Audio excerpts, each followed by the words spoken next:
Chair, honorable senators, je vous remercie de me donner l'occasion de participer. Thank you for this opportunity to take part in the discussion today on behalf of the Canadian Chamber of Commerce to look at the amendments proposed to the Impact Assessment Act and the implications for businesses and Canadian investments.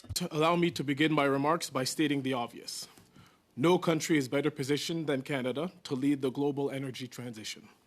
With its vast natural resources, skilled workforce, strong regulations, commitment to ESG, and focus on reconciliation with Indigenous communities, Canada stands out as a responsible and reliable global supplier of natural resources.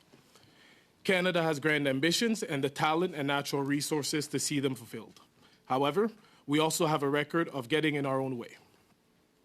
Canada will not meet its net zero goals, let alone become a reliable global supplier of responsibly sourced natural resources if we cannot get major projects built.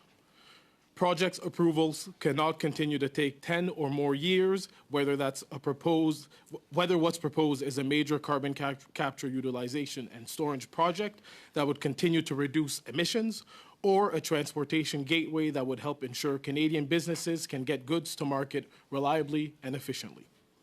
Regulatory certainty is essential to generate the investment and growth our nation requires, which cannot be achieved without private sector partners committed to long-term projects. Though governments have made several commitments in recent years to improve regulatory efficiencies, streamline permitting for major projects, and clear permitting backlog, the status quo remains. This multi-jurisdictional process certainly has many actors involved, but the federal government has a unique role to play to ensure Canada rids itself of the reputation of a place where major projects can't get built. Consider the electric vehicle battery industry. The federal government aims to make Canada a major player in the global EV supply chain by investing heavily in EV production. Alongside Quebec and Ontario, they have committed tens of billions of dollars to attract major automakers. Critical minerals like lithium, cobalt, nickel, and graphite are essential for EV batteries, but since 2005, only 4 new critical mineral mines have opened in Canada. Government data shows that to support domestic EV battery production, Canada must open 20 new mines by 2035, 5 times faster than the current rate. This is challenging, as the typical mine takes 10 to 15 years to pass regulatory approvals and community consultations. Canada's EV transition is hindered by these regulatory and logistical challenges in utilizing our mineral resources. Last October, when the Supreme Court of Canada released its judgment finding parts of the IIA unconstitutional, it simply underscored the ongoing challenges that businesses in Canada face due to regulatory uncertainty. In a world where capital is highly mobile, countries that can offer regulatory clarity and efficiency will attract more investment. To remain competitive, Canada must demonstrate that it can deliver major projects in a timely and predictable manner. In response to the court's judgment, the Government of Canada pledged surgical amendments. However, the efficacy of this surgical intervention remains uncertain. As this committee conducts its study, certain key questions demand attention. 1. Will the amendments provide the certainty and predictability desired by project proponents? 2. Have the amendments sufficiently addressed the pivotal concerns outlined by the court? And 3. What are the consequences if the amendments are insufficient?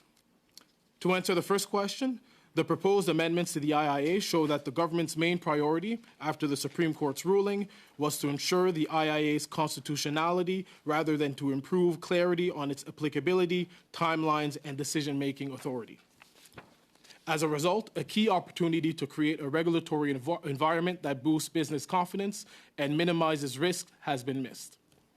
To address the second and third questions directly, our primary concern is that if the Amendment Act is finalized in its current state, it may again face constitutional challenges from provinces. Meanwhile, as companies and investors once again await clarity, many will either keep their funds on the sidelines or invest them in other countries, hindering Canada's economic prosperity and energy transition.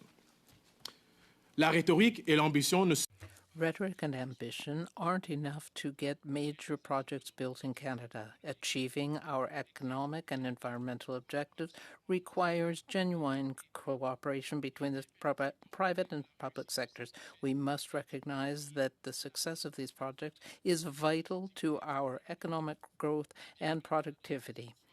Although Canada is prepared to lead the world energy transition, the position isn't guaranteed. Right is essential.